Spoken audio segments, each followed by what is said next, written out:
जय हिंद बच्चों। Very very good morning to all of you. क्या आप लोगों के पास मेरी आवाज जा रही है? Tajiya Praveen, very very good morning.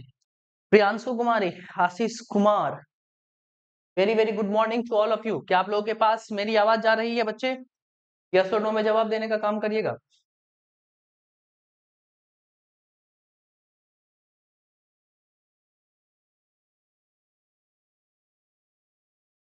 Good morning Priya Tiwari, Priya Bharti, very very good morning.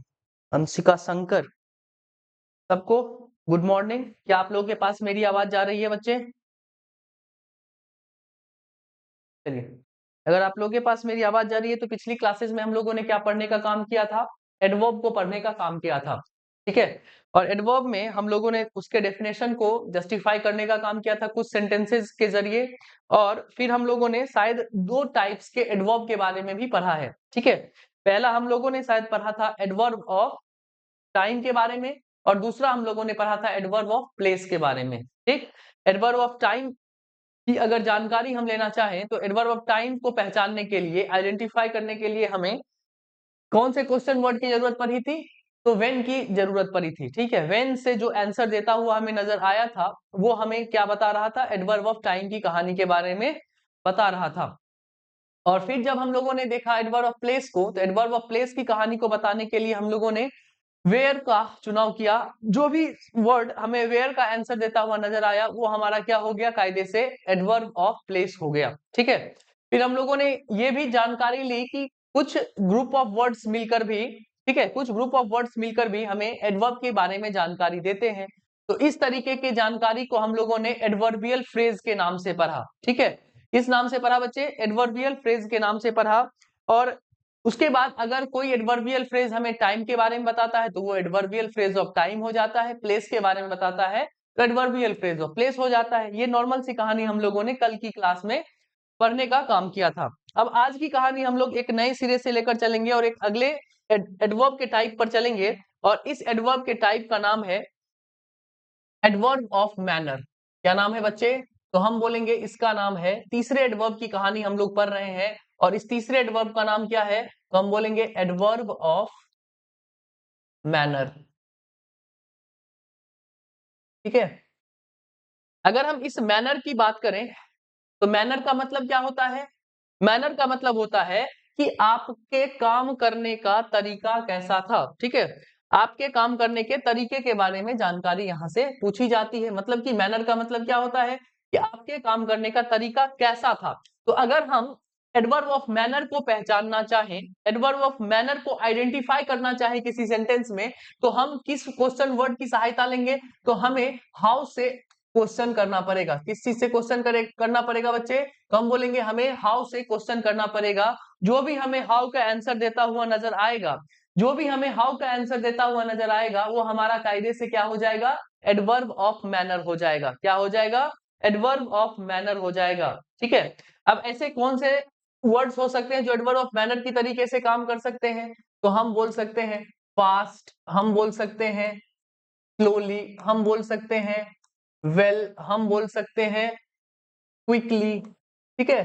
तो ये कुछ कुछ ऐसे वर्ड्स हैं जो हमें एडवर्ब ऑफ मैनर की तरीके से नजर आ सकते हैं। इसके अलावा भी ढेर सारे वर्ड्स हो सकते हैं। तो हमें बस अभी इतना ही जानकारी लेना है कि एडवर्ब ऑफ मैनर होता क्या है। तो एडवर्ब ऑफ मैनर हमें बताता है कि आपके काम करने का तरीका कैसा था। इसीलिए हम लोग किस चीज से क्वेश्चन करने का काम करते हैं बच्चे? हम हाउ से क्वेश्चन करने का काम करते हैं। और हाउ, और इसके एग्जाम्पल के लिए हम लोगों ने कुछ वर्ड्स लिखा है। मैं आपके सामने अब कुछ सेंटेंस लिखने जा रहा हूं, ठीक है। और जो सेंटेंसेस होंगे उसमें आप बताने का काम करिएगा कौन सा एडवर्ब ऑफ प्लेस है, कौन सा एडवर्ब ऑफ टाइम है, कौन सा एडवर्ब ऑफ मैनर है। और इसके अरेंजमेंट की भी कहानी आप लोगों से पूछी जाती है, उसके बारे में बाद में डिस्कस करेंगे। पहले आप लोगों को ये जानकारी हमें बतानी है कि इन सेंटेंसेस में कौन एडवर्ब ऑफ प्लेस है, कौन एडवर्ब ऑफ टाइम है, कौन एडवर्ब ऑफ मैनर है। आपके सामने मैं कुछ सवाल लिखता हूं, गौर से देखने का काम करिएगा, ठीक है।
आपके सामने 3 सेंटेंसेस लिखे हुए हैं, इसमें आप लोगों को बस बताना है कि कौन एडवर्ब ऑफ प्लेस है, कौन एडवर्ब ऑफ मैनर है, कौन आपका एडवर्ब ऑफ टाइम है। ठीक है, तीनों की पहचान आप लोग बताने का काम करिए।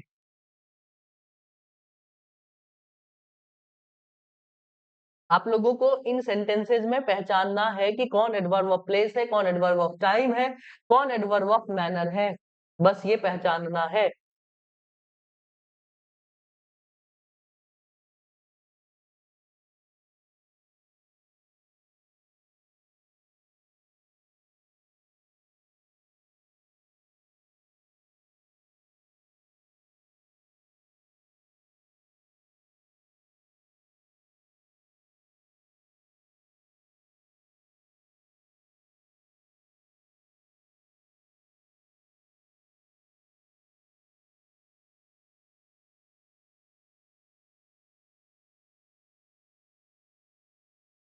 क्या भारती, थोड़ा सा दिमाग लगाइए, एडवर्ब ऑफ टाइम पहले सेंटेंस में कौन है वो तो बताइएगा।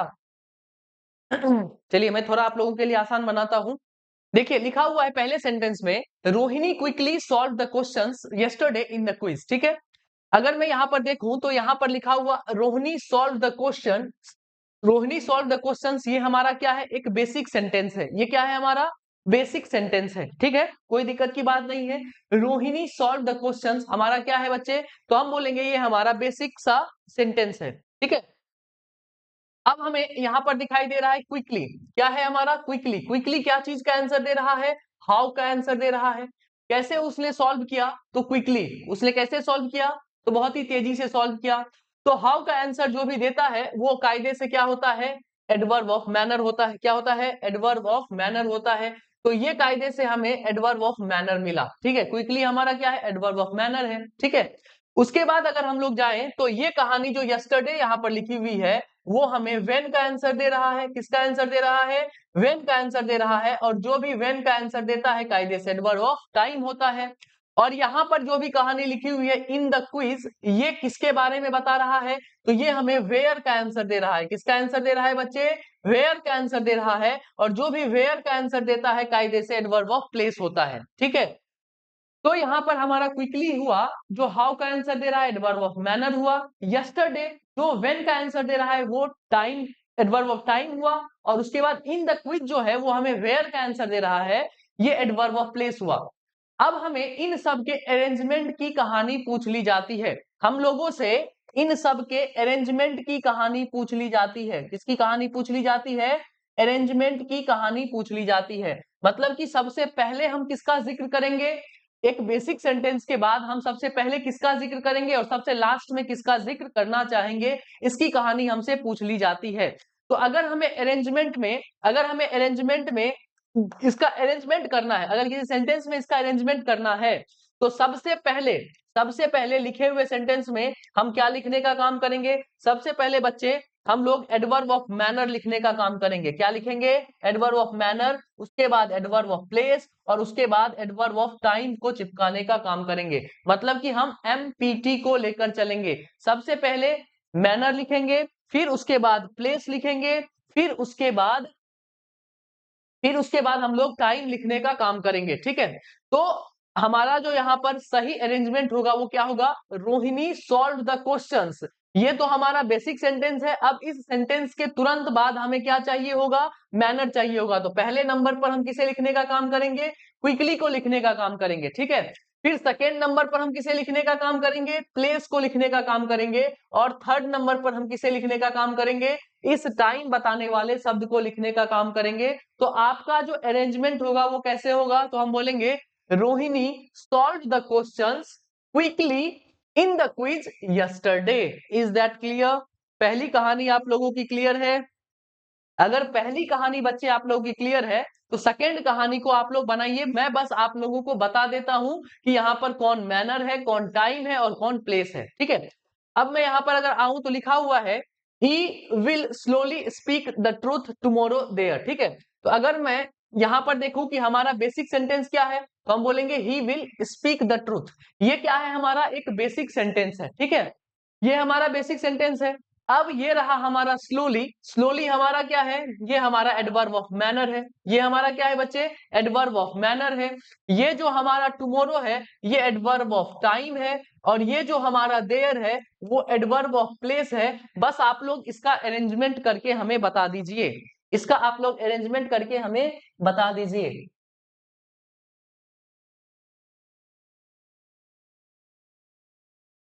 अरेंजमेंट करके बताइए, सेकेंड क्वेश्चन का अरेंजमेंट करके बताइए।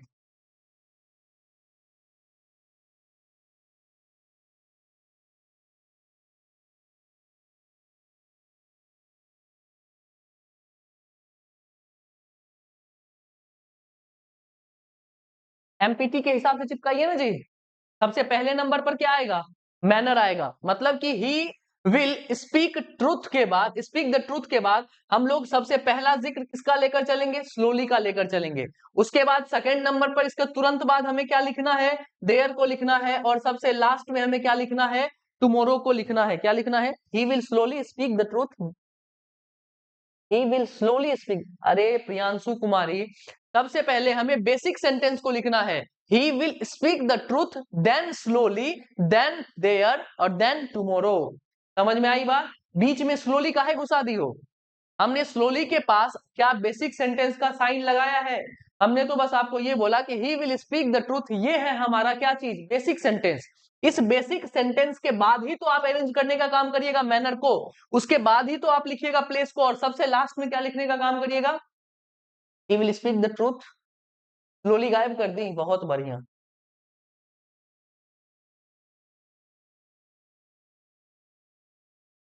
चलिए अब तीसरे सवाल पर जाते हैं। और लिखा हुआ है on my birthday Jyoti will bring cakes in Delhi here happily. ठीक है। अब Jyoti will bring cakes, Jyoti will bring cakes हमारा क्या है? हमारा एक बेसिक सेंटेंस है। ये हमारा क्या है?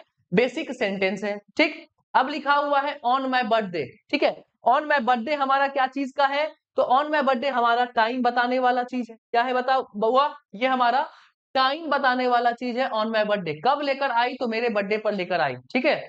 अब दिल्ली जो हुआ, दिल्ली जो हुआ, इन दिल्ली, ये टोटल हमारा क्या लिखा हुआ है? ये हमारा लिखा हुआ है प्लेस के बारे में। इन दिल्ली क्या है? प्लेस है। हेयर भी क्या है? हेयर भी हमारा प्लेस है। और हैप्पीली हमारा क्या है? मैनर है। क्या है बच्चे? मैनर है। अब हमारे पास यहां पर इसको अरेंज करना है तो सबसे पहले किसका जिक्र लाएंगे? जल्दी बताइए, सबसे पहले किसको लाएंगे? सबसे पहले किसको लाएंगे? एमपीटी के हिसाब से चिपकाइए। लेकिन हमें यहां पर दिखाई दे रहा है दो दो प्लेस का जिक्र। ठीक है। अगर कोई अरेंजमेंट में, अगर कोई अरेंजमेंट में हमें एक ही टाइप के दो चीज मिल जाए, ठीक है, एक ही कैटेगरी के दो चीज मिल जाए, तो सबसे पहले हम स्मॉल का जिक्र करते हैं, छोटे चीज का जिक्र पहले किया जाता है और बड़े चीज का जिक्र बाद में किया जाता है। सबसे पहले हम छोटे का जिक्र करेंगे, उसके बाद हम बड़े का जिक्र करेंगे। ठीक है। तो हम बोलेंगे ज्योति विल ब्रिंग केक्स। सबसे पहले नंबर पर क्या आएगा? मैनर आएगा। क्या आएगा बच्चे? मैनर आएगा। उसके बाद क्या आएगा? प्लेस आएगा। लेकिन हमारे पास दो दो प्लेस है तो इसमें जो बड़ा होगा वो बाद में आएगा, जो छोटा होगा वो पहले आएगा। तो हेयर छोटा है दिल्ली से, तो हेयर आएगा सेकेंड नंबर पर। तीसरे नंबर पर दिल्ली आएगा क्योंकि ये बड़ा है हेयर से। ठीक है। और चौथे नंबर पर हम किसको रखेंगे? सबसे लास्ट में हम लोग टाइम को रखने की बात करते हैं। तो हमारा जो पूरा सेंटेंस होगा वो क्या होगा? Jyoti will bring cakes happily here in Delhi on my birthday. Is that clear? यहां तक की बात क्लियर है बच्चे? जल्दी बताइए, यस और नो। क्या यहां तक की बात क्लियर है?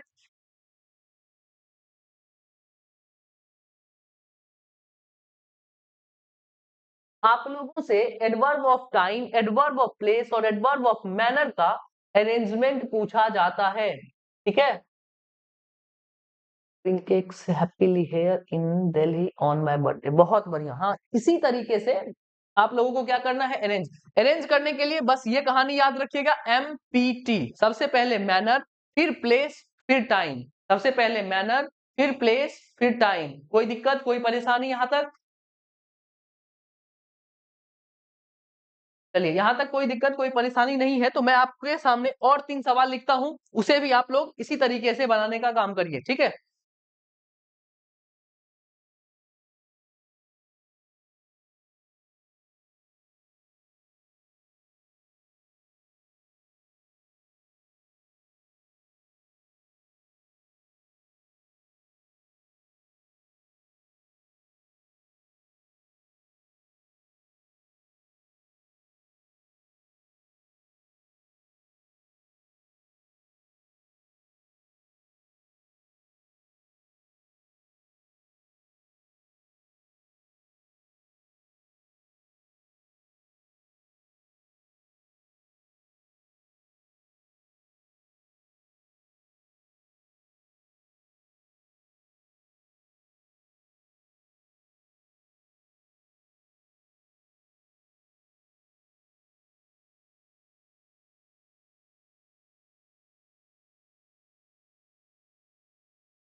ये आपके सामने 3 सेंटेंसेस और लिखे हुए हैं, इन तीनों सेंटेंसेस में आप अप्लाई करिए। अरेंजमेंट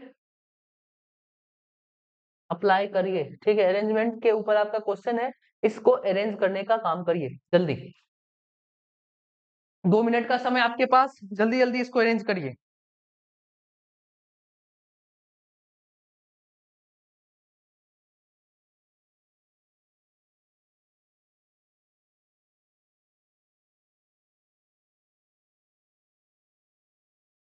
पूरा सेंटेंस लिखकर बताइए विवेक मौर्य, पूरा सेंटेंस लिखकर बताइए जल्दी। 2 मिनट का समय आप लोगों के पास, तीनों क्वेश्चंस को सॉल्व करिए, ठीक है।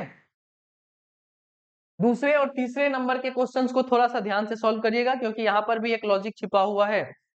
दूसरे और तीसरे नंबर वाले क्वेश्चंस को भी ध्यान से सॉल्व करिएगा, क्योंकि यहाँ पे लॉजिक छिपा हुआ है बच्चे। आरती बहुत पीछे हो तुम।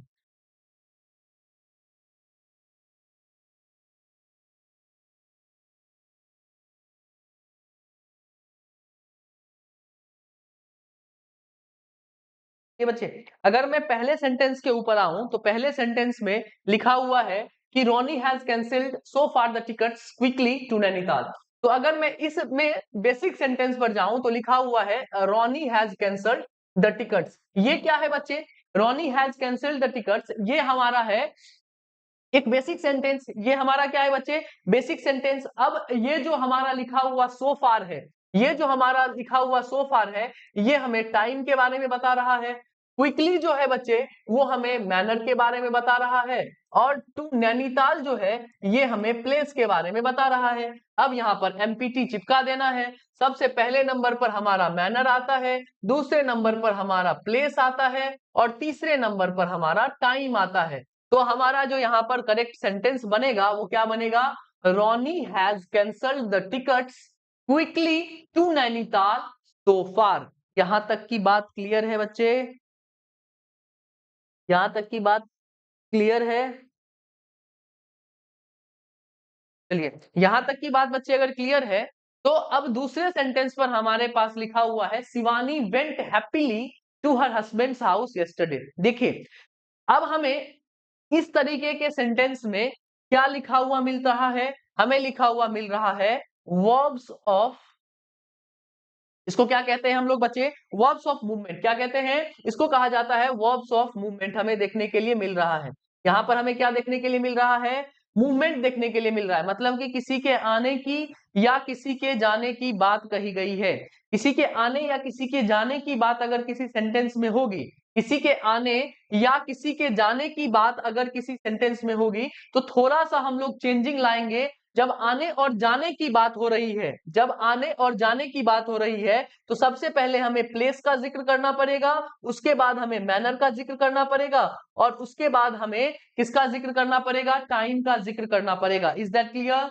फिर से समझिए, अगर किसी सेंटेंस में हमें आने या जाने की बात समझ में आ रही है कि कोई कहीं से आ रहा है या कोई कहीं के लिए जा रहा है, ठीक है, तो उस तरीके के सेंटेंस में थोड़ी सी चेंजिंग आती है। तो सबसे पहले हमें प्लेस का जिक्र करना पड़ेगा कि वो कहाँ जा रहा है या फिर कहाँ से आ रहा है, ठीक है। फिर उसके बाद मैनर का जिक्र करना पड़ेगा, फिर उसके बाद टाइम का जिक्र करना पड़ेगा। अब ये वर्ब्स ऑफ मूवमेंट वाले कौन से शब्द हो सकते हैं हमारे पास लिखे हुए? हमारे सामने लिखा हुआ हो सकता है कम, हमारे सामने लिखा हुआ हो सकता है गो, हमारे सामने लिखा हुआ हो सकता है अराइव, हमारे सामने लिखा हुआ हो सकता है ट्रेक, हमारे सामने लिखा हुआ हो सकता है प्लॉट, ठीक है। तो इस तरीके के जो भी शब्द होंगे, वो हमें क्या दिखाने का काम करेंगे? वर्ड्स ऑफ मूवमेंट के बारे में बताने का काम करेंगे, ठीक है। तो इन तरीके के सेंटेंस में, इस तरीके के सेंटेंस में अगर हमें वर्ब्स ऑफ मूवमेंट दिखाई दे, तो सबसे पहले हम क्या चीज को जिक्र में लाते हैं? प्लेस को जिक्र में लाते हैं, फिर मैनर को जिक्र में लाते हैं, और उसके बाद टाइम को जिक्र में लाते हैं। अब हम इस सेंटेंस पर आए तो लिखा हुआ है शिवानी वेंट। ये हमारे पास क्या है? ये हमारे पास है एक बेसिक सेंटेंस, ठीक है। अब ये रहा हमारे पास हैप्पीली। हैप्पीली क्या है? मैनर है। क्या है? मैनर है। टू हर हस्बैंड्स हाउस, ये क्या रहा हमारे पास? प्लेस रहा। और ये जो हमारे पास यस्टरडे है, ये टाइम बताने वाला हमारे पास एडवर्ब हुआ।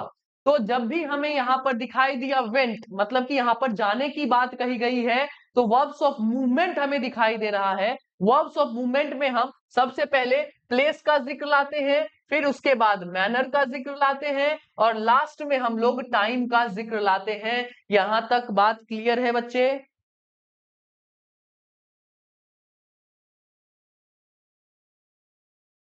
यहां तक की बात क्लियर है? चलिए, यहां तक की बात अगर क्लियर है तो अब लास्ट सवाल पर जाते हैं। लिखा हुआ है Zara suddenly fast come at, sorry fast came at, at थोड़ा सा अलग लिख लो, केम के बाद came at, Zara suddenly fast came at 7 PM at the restaurant. ठीक है, अब यहां पर अगर देखें तो ज़ारा केम हमारे पास क्या है, यहां पर हमारे पास ये है बेसिक सेंटेंस। ठीक है, अब सडनली जो हुआ, सडनली हमारा टाइम बताने वाला एडवर्ब हुआ। फास्ट जो है वो कैसे आई, ये हमारा क्या हुआ, मैनर हुआ। ठीक है, फिर इसके बाद हम यहाँ पर एट 7 PM देख रहे हैं तो एक और टाइम बताने वाली चीज है, और एट द रेस्टोरेंट हमारे पास प्लेस बताने वाला क्या है, एडवर्ब है। तो सबसे पहले अगर हम इस सवाल में देखें तो लिखा हुआ है ज़ारा के, मतलब कि कहीं से कहीं पर आने की बात चल रही है, तो वर्ब ऑफ मूवमेंट हुआ। और मूवमेंट के लिए हम लोग सबसे पहले किसका जिक्र लेते हैं, प्लेस का जिक्र लेते हैं। किसका जिक्र लेते हैं बच्चे, प्लेस का जिक्र लेते हैं। और सेकेंड नंबर पर हम क्या चीज का जिक्र लाते हैं, तो हम लोग मूवमेंट का जिक्र लाते हैं। अब दो टाइम के बारे में बताया जा रहा है, मतलब कि यहाँ पर एक ही तरीके के दो चीज दिए हुए हैं। तो हम लोगों ने पीछे सीखा है कि अगर एक ही टाइप के दो चीजें हमारे सामने लिखी हुई होंगी, अगर एक ही टाइप की दो चीजें हमारे सामने लिखी हुई होंगी तो बड़े को बाद में और छोटे को पहले लिखा जाता है। तो बड़े को बाद में और छोटे को पहले, तो यहाँ पर छोटा हमारे पास क्या है, एट 7 PM, तो तीसरे नंबर पर हमारा ये आएगा, और चौथे नंबर पर हमारा क्या आएगा, सडनली आएगा। तो हमारा ये जो सेंटेंस बनेगा हम क्या बोलेंगे, Zara came at the restaurant fast at 7 PM suddenly. Is that clear? यहां तक की बात क्लियर है बच्चे? यहां तक की बात क्लियर है? तो आप लोगों को place, adverb of place, adverb of time and adverb of manner के अरेंजमेंट की कहानी पूछ ली जाती है। तो दो तरीके से आप अरेंज करेंगे। अगर नॉर्मल सेंटेंस हमें दिख रहा है तो हम एमपीटी को लेकर चलेंगे, मतलब कि सबसे पहले मैनर, फिर प्लेस, फिर टाइम की जिक्र को लाएंगे। ठीक है, लेकिन अगर किसी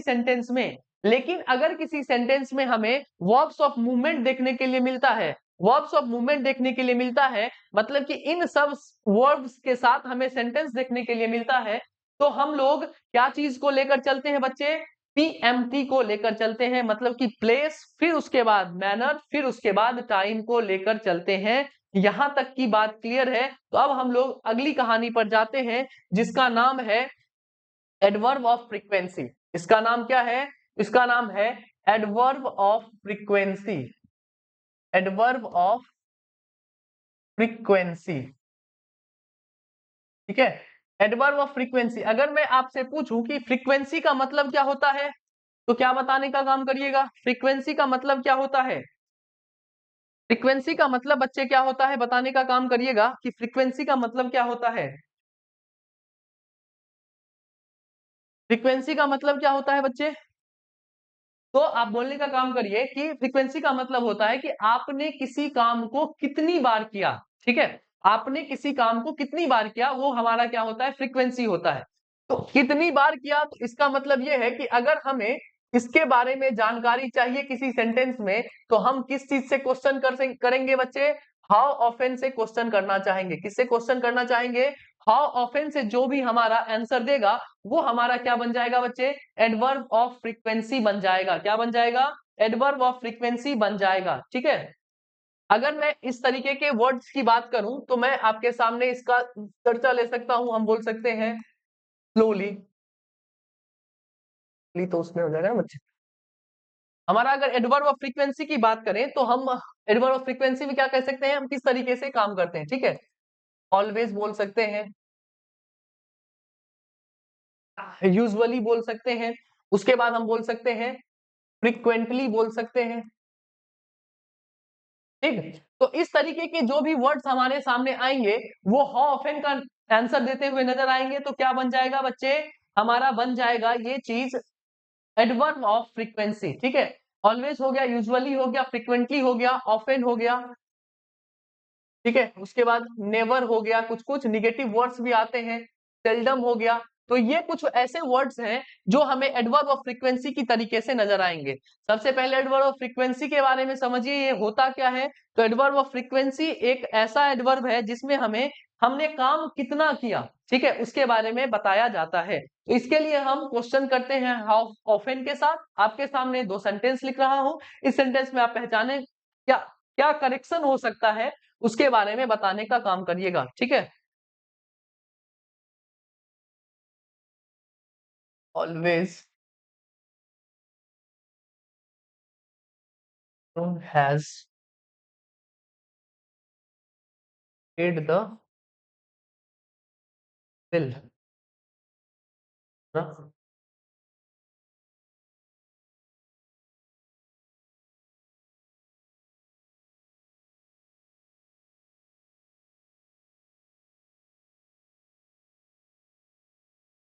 इट यूजुअली। आपके सामने दो सेंटेंस है, इसका भी अरेंजमेंट का कहानी आपसे पूछा गया है, बताइए किसका अरेंजमेंट कहां पर होगा। एडवर्ब ऑफ फ्रीक्वेंसी के अरेंजमेंट के बारे में कहानी है, तो आप अरेंज कहां पर करने का काम करिएगा, इसे ठीक करने का काम कैसे करिएगा, जल्दी बताइए।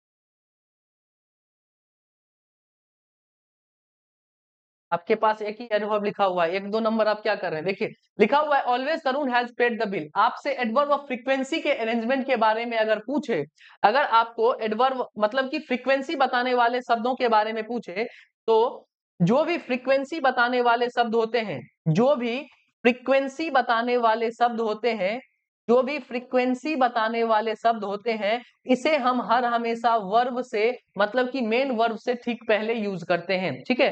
फ्रीक्वेंसी बताने वाले शब्द हर हमेशा मेन वर्ब से पहले यूज किए जाते हैं। तो ये जो हमारा ऑलवेज लिखा हुआ है, ये इसका अरेंजमेंट कहां पर होना चाहिए, इस पेड से पहले होना चाहिए। किससे पहले होना चाहिए बच्चे, पेड से पहले होना चाहिए। ये फ्रीक्वेंसी बताने वाला शब्द है, हर हमेशा मेन वर्ब से पहले लिखा जाता है। ये यूजुअली हमारा फ्रीक्वेंसी बताने वाला शब्द है, इसे हम कहां पर अरेंज करना चाहेंगे, मेन वर्ब से ठीक पहले। तो पहले का आंसर हम क्या बोलेंगे, Tarun has always paid the bill. और दूसरे का हमारा आंसर क्या होगा, सी यूजुअली केम लेट। समझ में आई बात। फ्रीक्वेंसी बताने वाले जो भी वर्ड होते हैं, फ्रीक्वेंसी बताने वाले जो भी वर्ड्स होते हैं, उसे हम कहां पर यूज करते हैं, मेन वर्ब से ठीक पहले हम उसे यूज करने का काम करते हैं, ठीक है।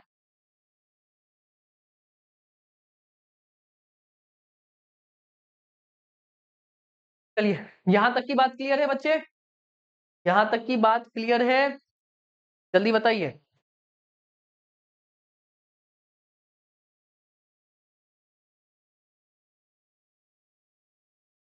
चलिए, यहां तक की बात क्लियर है, तो अब अगले टाइप पर चलते हैं, हम एडवर्ब के अगले टाइप पर चलते हैं, और उस टाइप का नाम है, उस टाइप का नाम है, इसे हम लोग कहते हैं बच्चे एडवर्ब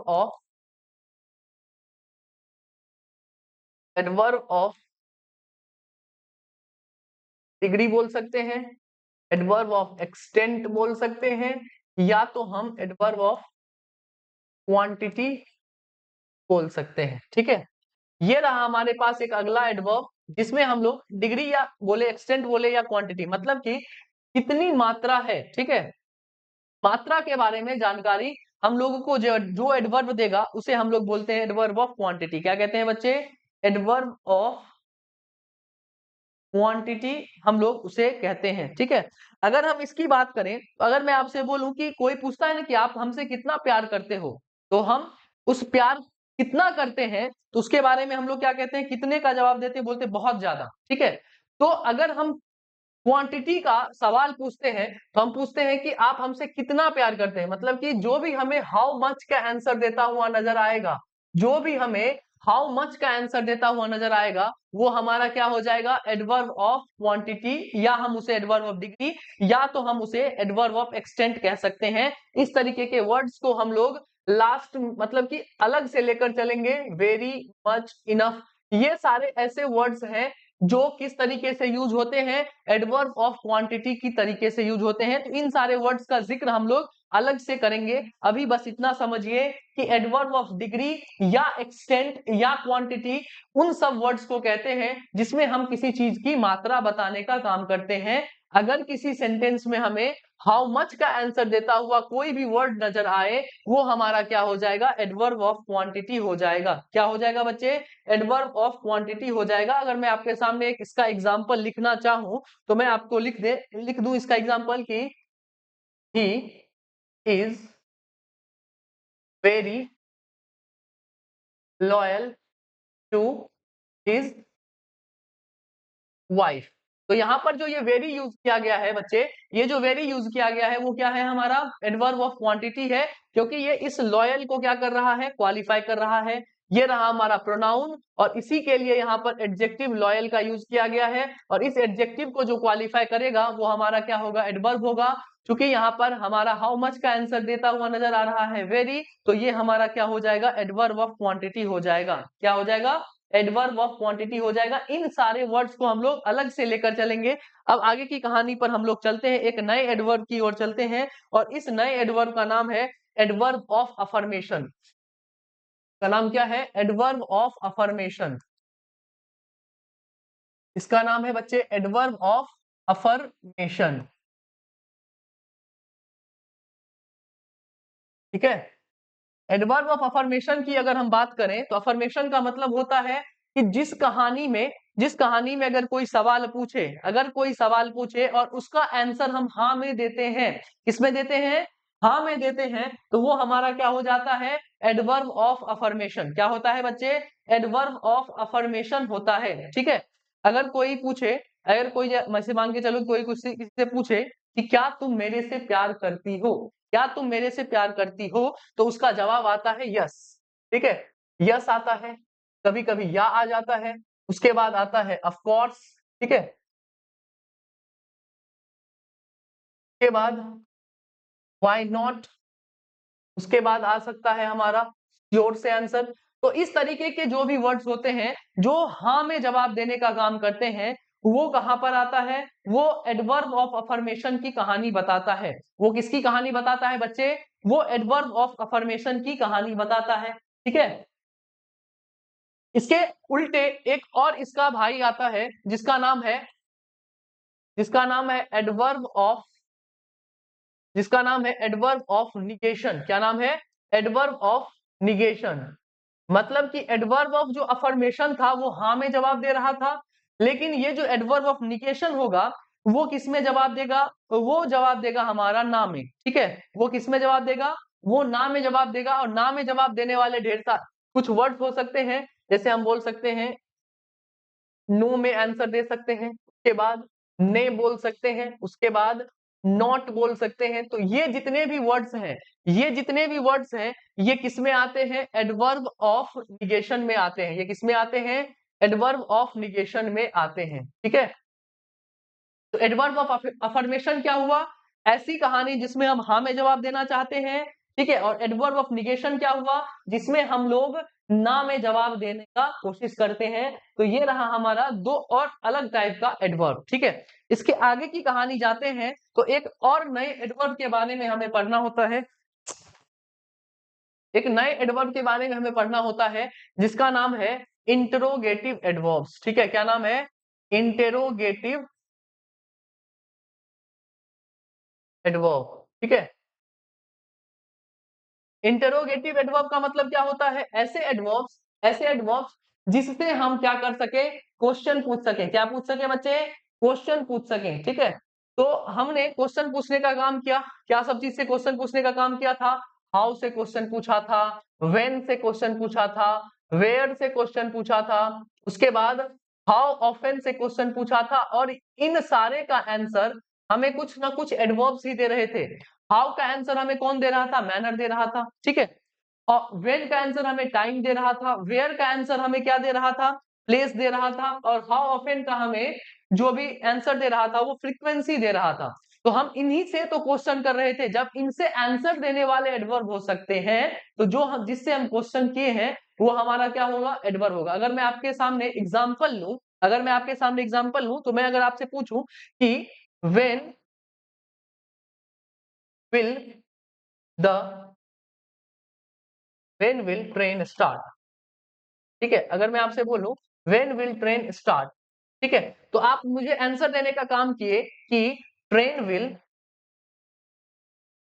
विल स्टार्ट टुमारो। आपने हमें क्या आंसर दिया, ट्रेन विल स्टार्ट टुमारो। तो आपने जो भी यहाँ पर टुमारो में आंसर दिया है, टुमारो हमारा क्या है, एडवर्ब है। और ये जो आंसर देने का काम किया है वो किस चीज का आंसर देने का काम किया है, इस व्हेन के का आंसर देने का काम किया है। तो जब हमारा टुमारो एडवर्ब है तो इससे पूछा गया, जिससे सवाल हमने किया है वह भी हमारा क्या है बच्चे, इंट्रोगेटिव एडवर्ब है। वाई नॉट है बच्चे, वाई नॉट नहीं है, वाई नॉट है, वाई नॉट है, ठीक है। इसके बाद कहां कुछ लिखा हुआ है, इसके बाद श्योर लिखा हुआ है।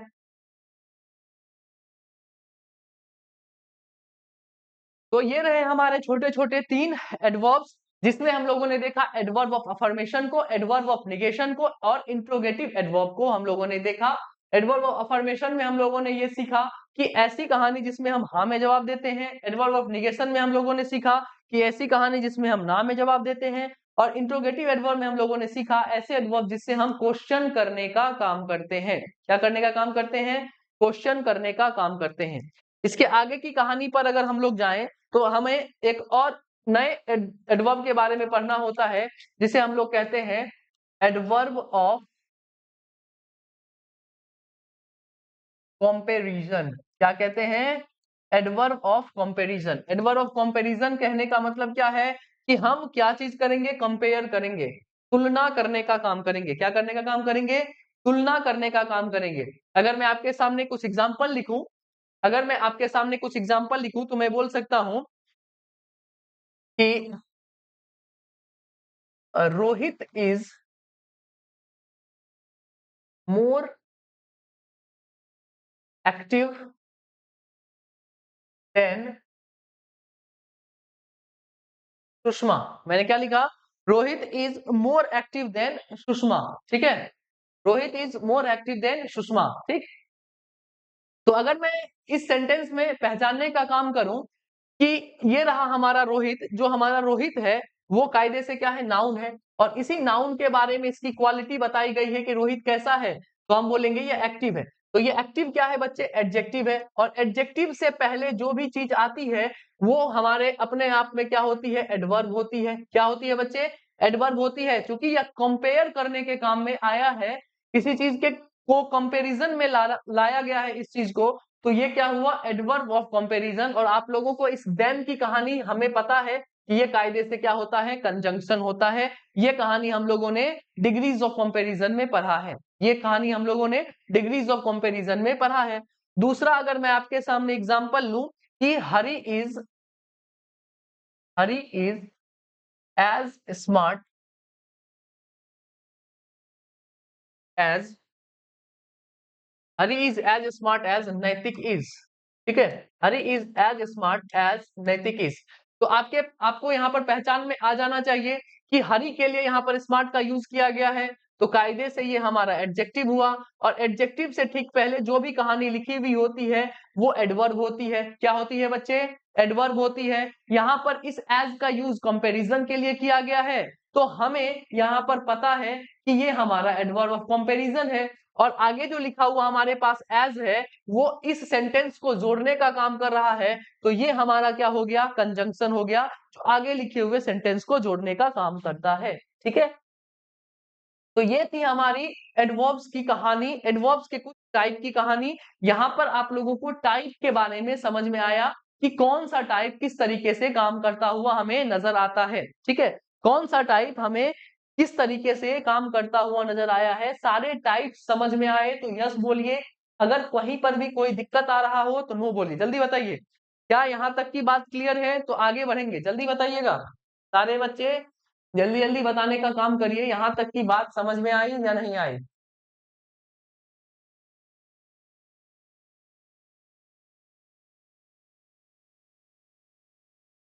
यस और नो, जल्दी बच्चे।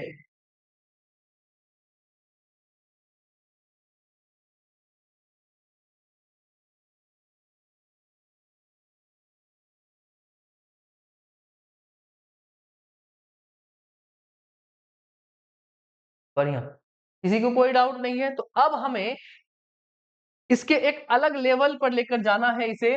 और यहां से आप लोगों को क्या पूछा जाता है, एग्जाम में क्वेश्चंस पूछे जाते हैं। अभी तो बस हम लोगों ने टाइप्स पढ़ा, ठीक है। अब क्वेश्चंस कहां से आते हैं? अब यहां से हमें क्वेश्चंस आते हैं और इसका नाम है बच्चे करेक्ट यूसेज। क्या नाम है? अब हम लोग इस एडवर्ब के करेक्ट यूसेज को पढ़ने के लिए जा रहे हैं। इसे पढ़ने के लिए जा रहे हैं, इस एडवर्ब के करेक्ट यूसेज को अब हमें पढ़ना है।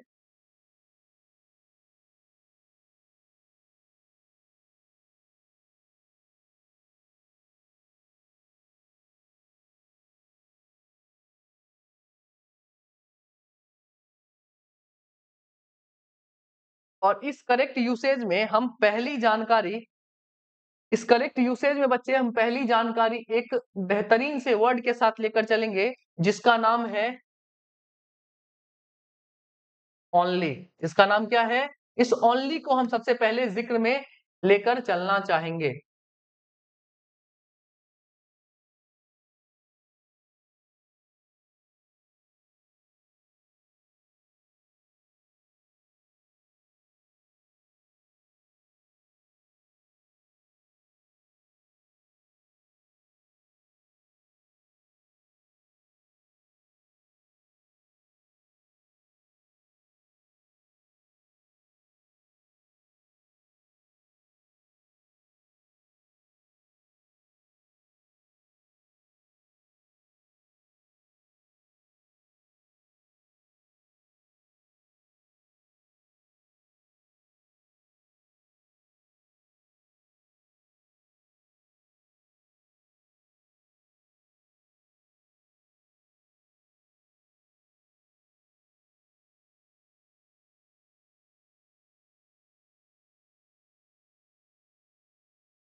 चलिए, इस ओनली की कहानी पे अगर हमें ओनली को सीखना है, ठीक है, इस ओनली के बारे में,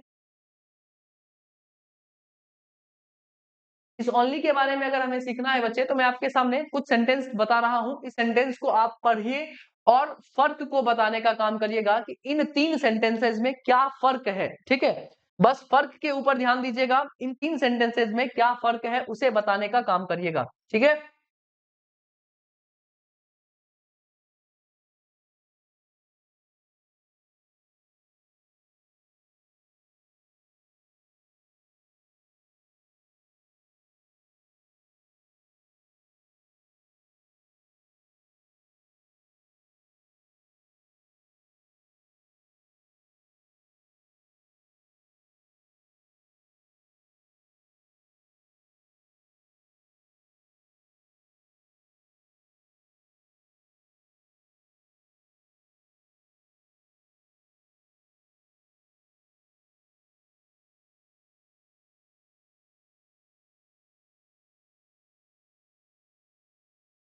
आपके सामने तीन सेंटेंसेस लिखे हुए हैं। इन तीनों सेंटेंसेस में फर्क बताने का काम करिएगा कि तीनों सेंटेंसेस में क्या फर्क है, इन तीनों सेंटेंसेस का मीनिंग क्या है, बस ये बताने का काम करिए।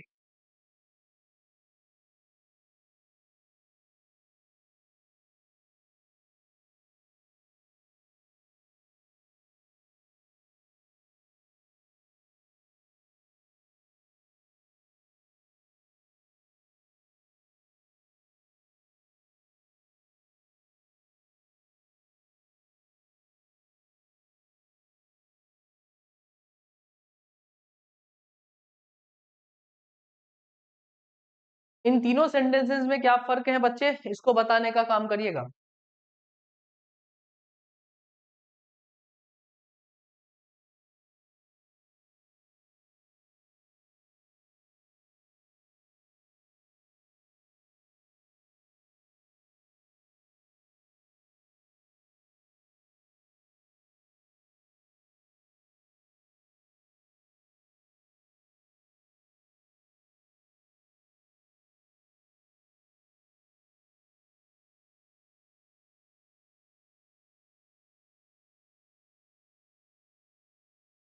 मीनिंग पूछ रहे हैं विवेक मौर्य, वर्ब चेंज है नहीं है उससे हमें कोई मतलब नहीं है, हम इसका मीनिंग पूछ रहे हैं। चलिए, यहाँ पर अगर इसके मीनिंग की बात करें तो आप लोगों को एक बात तो दिख रही होगी कि हम लोगों ने इस ओनली का यूज अलग अलग शब्द के साथ कर रखा है। इस ओनली का यूज हम लोगों ने अलग अलग शब्द के साथ कर रखा है। यहाँ पर ओनली का यूज मनी के साथ किया हुआ है, यहाँ पर ओनली का यूज गेव के साथ किया हुआ है, यहाँ पर ओनली का यूज रीना के साथ किया हुआ है। यहाँ तक तो आप लोगों को समझ में आया होगा कि यहाँ पर हम लोगों ने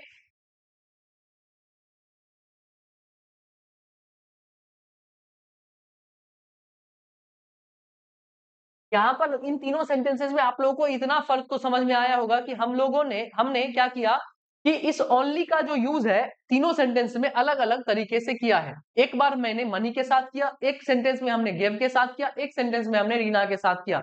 अब इनका फर्क क्या है आप समझिए, ठीक है। पहले सेंटेंस में लिखा हुआ है रीना गेव ओनली मनी, मतलब कि रीना ने क्या दिया, सिर्फ और सिर्फ मनी दिया। मतलब कि यहां से हमें पता चल रहा है कि देने के लिए तो वो कुछ और भी दे सकती थी, ठीक है, देने के लिए वो कुछ और भी दे सकती थी, मतलब कि कपड़े दे सकती थी, अनाज दे सकती थी, कुछ और दे सकती थी, लेकिन सिर्फ और सिर्फ उसने क्या दिया, मनी ही दिया, मतलब कि पैसा ही दिया। यहां से हमें पता चलता है कि उसने कुछ नहीं दिया, सिर्फ और सिर्फ क्या दिया, पैसा दिया, नथिंग एल्स, यहां से हमें पता चलता है, ठीक है। अब दूसरे सेंटेंस में लिखा हुआ है कि रीना ओनली गेव मनी, मतलब कि रीना ने सिर्फ पैसे दिए, हमसे पूछा तक भी नहीं कि तुम्हें पैसे की जरूरत है या नहीं है, उसने पूछने का काम किया ही नहीं। समझ में आई बात, उसने पूछने का काम किया ही नहीं, उसने सिर्फ आई और वो पैसे देकर चली गई। तो यहां से हमें पता चलता है कि उसने कुछ पूछा ही नहीं, डिड नॉट आस्क एनीथिंग। यहां से हमें पता चलता है कि उसने कुछ पूछा ही नहीं, आई और सिर्फ पैसे देकर चली गई। अब तीसरे सेंटेंस में लिखा हुआ है ओनली रीना गेव मनी, यहां से क्या पता चलता है, सिर्फ रीना ने ही क्या दिया बच्चे, सिर्फ रीना ने ही हमें क्या देने का काम किया, सिर्फ रीना ने ही हमें क्या देने का काम किया, हमें पैसा देने का काम किया। वहां पर थे तो बहुत सारे लोग, वहां पर थे तो बहुत सारे लोग, सिर्फ रीना ने हमें क्या देने का काम किया, पैसा देने का काम किया। तो यहां से पता चलता है नो बडी एल्स, मतलब कि सिर्फ रीना ही थी जिसने मुझे पैसे देने का काम किया, बाद बाकी किसी ने मुझे हमने पैसे देने का काम नहीं किया, ठीक है। तो तीन सेंटेंसेस हमारे सामने लिखे हुए हैं, इन तीनों सेंटेंसेस में ओनली के जगह के चेंज होने से हमें अलग अलग तरीके का अलग अलग चीजों का पता चला। यहां पर पता चला कि नथिंग एल्स है ये, यहां पर पता चला डिड नॉट आस्क एनीथिंग, यहां पर पता चला नो बडी एल्स। तो हमें हमें जो ओनली है, ये जो हमारा ओनली है, ये दो तरीके से फंक्शन करता हुआ हमें दिखाई देता है। सेंटेंसेस में हमें कितने तरीके से फंक्शन करता हुआ दिखाई देता है, दो तरीके से फंक्शन करता हुआ दिखाई देता है। पहले फंक्शन में ये क्वालिफाई करने का काम करता है, qualifies qualifies the meaning of the word, qualifies the meaning, qualifies the meaning of word with which it is used। सबसे पहला ये काम करता हुआ हमें इस तरीके से नजर आता है कि ये क्वालिफाई करता है, किस वर्ड के मीनिंग को क्वालिफाई करता है, जिस वर्ड के साथ ये लिखा हुआ है, इसको दूसरे किसी भी वर्ड के साथ लेना देना नहीं है, इसे किसी दूसरे वर्ड के साथ लेना देना नहीं है, ठीक है। इसे किसी दूसरे वर्ड के साथ लेना देना नहीं है, ये जिस वर्ड के साथ जुड़ा हुआ है उसी के मीनिंग को सिर्फ क्या करने का काम करता है, क्वालिफाई करने का काम करता है। और दूसरा हमें फंक्शन यहाँ पर ये दिख रहा है कि ये उस मीनिंग को बताने का काम करता है, ओनली उस मीनिंग को बताने का काम करता है जो सेंटेंस में छिपा हुआ है, लिखा हुआ नहीं है। ठीक है, जैसे यहाँ पर बताने का काम किया कि रीना ने पैसे सिर्फ और सिर्फ पैसे दिए। ठीक है, मतलब कि यहाँ पर सिर्फ और सिर्फ का मतलब हमें बता रहा है कौन, ये ओनली। ठीक है, इसने कुछ और नहीं दिया, सिर्फ और सिर्फ क्या दिया, पैसा दिया। तो कुछ और नहीं दिया, ये कहानी यहाँ पर बयां नहीं की गई है, लिखी हुई नहीं है, लेकिन इस ओनली ने हमें यहाँ पर बताने का काम किया। तो दूसरा, अगर हमें इस ओनली का फंक्शन हमें देखना है कि ये ओनली दूसरे तरीके से क्या करता है, तो ये कन्वे करता है, conveys the parallel possible meaning, parallel possible meaning को ये कन्वे करने का काम करता है हमारा ओनली। क्या करने का काम करता है, पैरेलल पॉसिबल मीनिंग को बताने का काम कौन करता है, हमारा ओनली करता है। तो ओनली हमें एक सेंटेंस में दो तरीके से काम करते हुए नजर आ सकते हैं।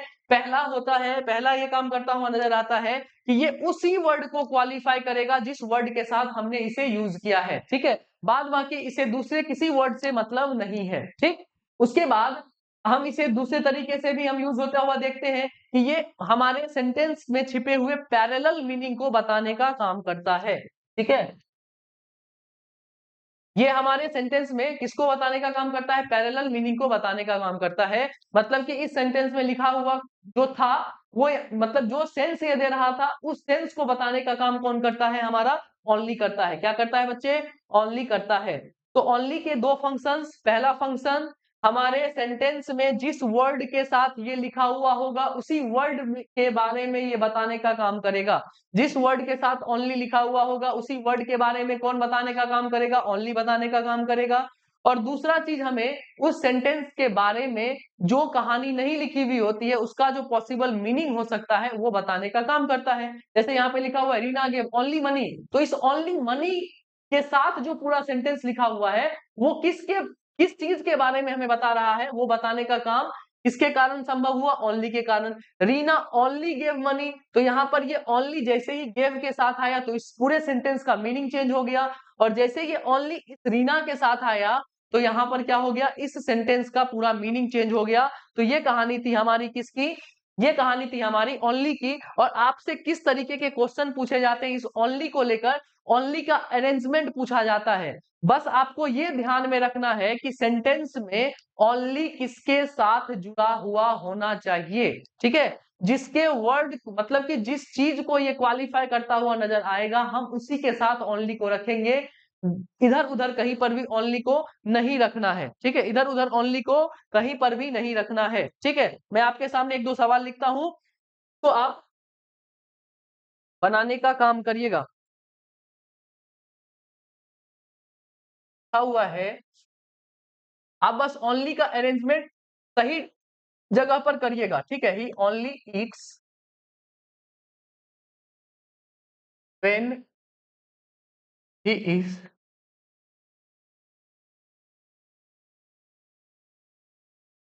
हंग्री। ठीक है,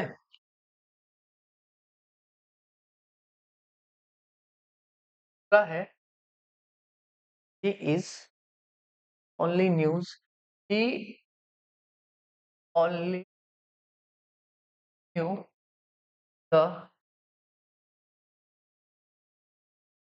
answer, therefore we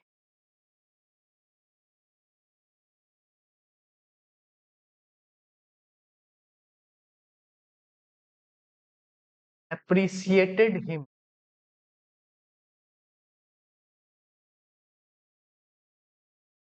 Sir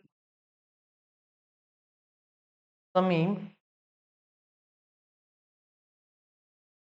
Sir Samim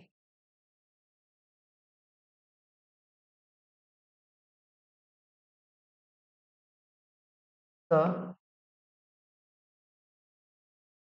sir only in my society. बस आपको ओनली का अरेंजमेंट करना है कि ओनली का अरेंजमेंट होना कहां पर चाहिए सही ढंग से। जिस वर्ड को ये क्वालिफाई करेगा वहीं पर ये क्या होगा, वहीं पर ये क्या होगा, यूज होगा। ठीक है, बाद बाकी ये कहीं पर भी यूज नहीं होगा। जिस वर्ड या जिस फ्रेज को ये क्वालिफाई करता हुआ नजर आएगा उसी वर्ड या फ्रेज के साथ हम इसका यूज करेंगे, बाद बाकी किसी के साथ इसका यूज नहीं होगा।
बहुत बढ़िया आरती, बहुत सुंदर।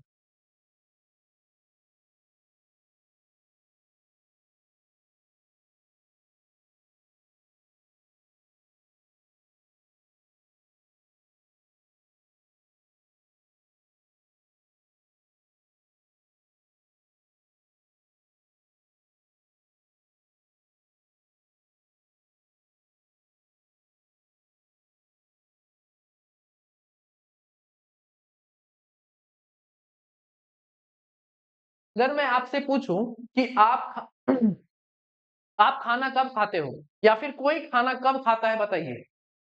अगर मैं आपसे पूछूं कि कोई खाना कब खाता है बताइए, बताइए तो कोई खाना कब खाता है।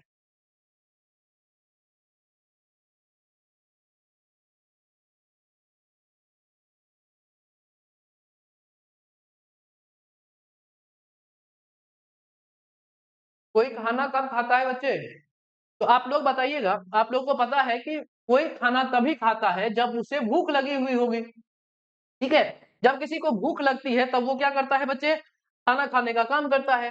तो ये जो ओनली है, ये इन वर्ड्स को क्या कर रहा है, क्वालिफाई कर रहा है। तो इस ओनली का अरेंजमेंट अरेंजमेंट भी कहाँ होना चाहिए था, यहाँ पर होना चाहिए था। He eats only when he is hungry, जब वो भूखा होता है तभी खाना खाता है। ठीक है, तो बात खत्म है यहाँ पर। तो ये ओनली का अरेंजमेंट कहां पर होना चाहिए था, इन वर्ड से पहले। मैंने बताया है कि ओनली उसी शब्द को क्वालिफाई करेगा जिसके साथ उसका यूज होगा। तो यहाँ पर इन वर्ड के साथ क्वालिफाई करता हुआ हमें ओनली नजर आ रहा है, तो ओनली का अरेंजमेंट यहां से ना होकर कहां पर होना चाहिए था, व्हेन ही इज हंग्री से पहले होना चाहिए था। तो हमारा करेक्ट आंसर क्या बना, he eats only when he is hungry. ठीक है, अब बताइए, यहां पर लिखा हुआ है ही ओनली न्यू। ठीक है, वह सिर्फ जानता है, इसका मतलब क्या हुआ, वह सिर्फ जानता है, मतलब कि वह सिर्फ आंसर जानता है। ठीक है, वह सिर्फ आंसर जानता है। अब बताइए एक बात, कि आप सिर्फ आंसर जानिएगा और मैं आपसे पूछने के लिए आऊं कि बताइए बच्चा इसका आंसर क्या होगा, आप बोलिएगा कि सर मुझे पता है। ठीक है, मैं बोलूं बताइए तो आप बोलिएगा कि सर मुझे पता है। तो जब आपको सिर्फ पता है तो इसमें कोई एप्रिसिएशन है, ये बताइए। आपको बस पता है तो आप इसमें कोई आपके ऊपर ताली बजाएगा, नहीं बजाएगा। तभी ताली बजाएगा जब सारे भीड़ में से आप उस जवाब को देने का काम करिएगा, उस बात को बताने का काम करिएगा। मतलब कि सब में से सिर्फ आप, सब में से सिर्फ आपकी बात होगी। तो इस ओनली का अरेंजमेंट यहां ना होकर, इस ओनली का अरेंजमेंट यहां ना होकर कहां पर होना चाहिए था, ही से पहले। ओनली ही, सिर्फ उसे पता था इस आंसर के बारे में, सिर्फ उसे पता था इस आंसर के बारे में, इसीलिए उसका क्या किया गया, एप्रिसिएशन किया गया। ठीक है, उसको एप्रिशिएट किया गया। समझ में आई बात, कोई दिक्कत कोई परेशानी। तो चौथे तीसरे सवाल में लिखा हुआ है mister Sameem is the doctor only in my society, ये तो नॉनसेंस वाली बात है। समीम, मिस्टर समीम एक अकेले डॉक्टर हैं। ठीक है, तो जब अकेले डॉक्टर की बात होगी तो ओनली कहां से पहले आना चाहिए था, डॉक्टर से पहले आना चाहिए था। Mister Sameem is the only doctor in my society, मेरे सोसाइटी में सिर्फ और सिर्फ कौन है, सिर्फ और सिर्फ मिस्टर समीम ही एक ऐसे डॉक्टर हैं। कोई दिक्कत? तो ओनली उसी के साथ यूज होगा जिसके साथ, जिसको ये क्या करेगा बच्चे, क्वालिफाई करेगा। तो आप लोगों को मीनिंग समझना है, उस मीनिंग के हिसाब से ओनली का अरेंजमेंट कर देना है, खत्म कहानी। पहले सवाल में हम लोगों ने मीनिंग देखा, उस हिसाब से ओनली का अरेंजमेंट किया, उसी तरीके से सेकंड सवाल में, उसी तरीके से थर्ड सेंटेंस में भी हम लोगों ने क्या करने का काम किया, अरेंजमेंट करने का काम किया। अब इसी तरीके से, इसी ओनली की तरीके से, जिस तरीके से ओनली का हम लोग अरेंजमेंट करते हैं, उसी तरीके से हम लोग जस्ट का भी अरेंजमेंट करते हैं। और सेम कहानी किसके साथ चलती है, इवन के साथ चलती है।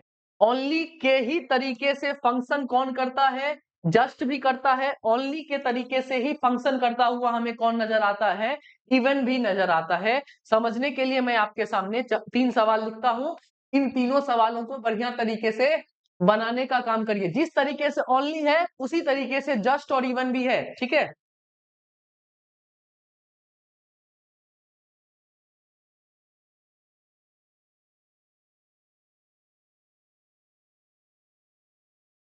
Rat kills even a tiger. दूसरा है just he has come to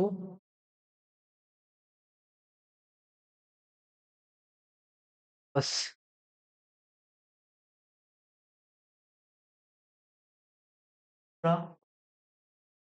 when he knows the fact of her divorce। ठीक है, आपके सामने 3 सेंटेंस है, इसमें बस आप लोगों को अरेंज करना है किसको, जस्ट और इवन को। मतलब कि जिसके साथ ये जो भी वर्ड को ये क्वालिफाई करेगा उसी के साथ इसका यूज होना चाहिए, ठीक है।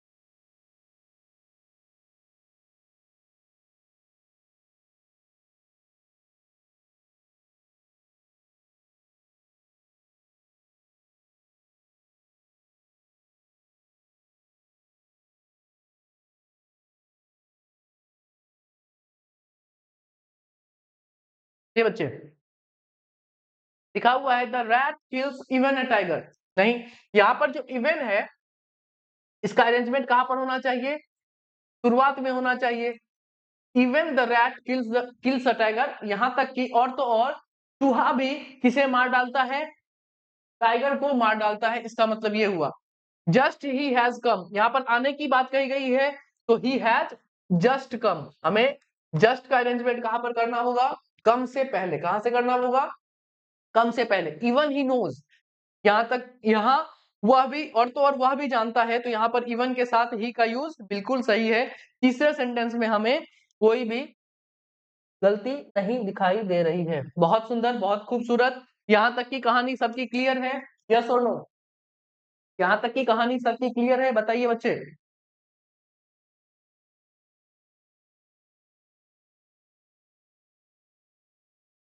एक ही बात लिखूंगा और हर बार बोलूंगा, आप लोगों को सिर्फ और सिर्फ क्या करना है, रिवाइज करना है। रिवाइज नहीं करिएगा बच्चे तो आगे की कहानी बहुत ज्यादा कठिन होने वाली है, ठीक है। रिवाइज नहीं करिएगा तो आगे की कहानी बहुत ज्यादा कठिन होने वाली है। बस आप लोग बार बार लिखते रहिएगा, एक बार और बता दीजिए, 20 बार और बता दीजिए, 40 बार में भी मैं बता दूंगा ना, समझ में नहीं आने वाला है अगर आप लोग रिवाइज नहीं करिएगा तो, ठीक है।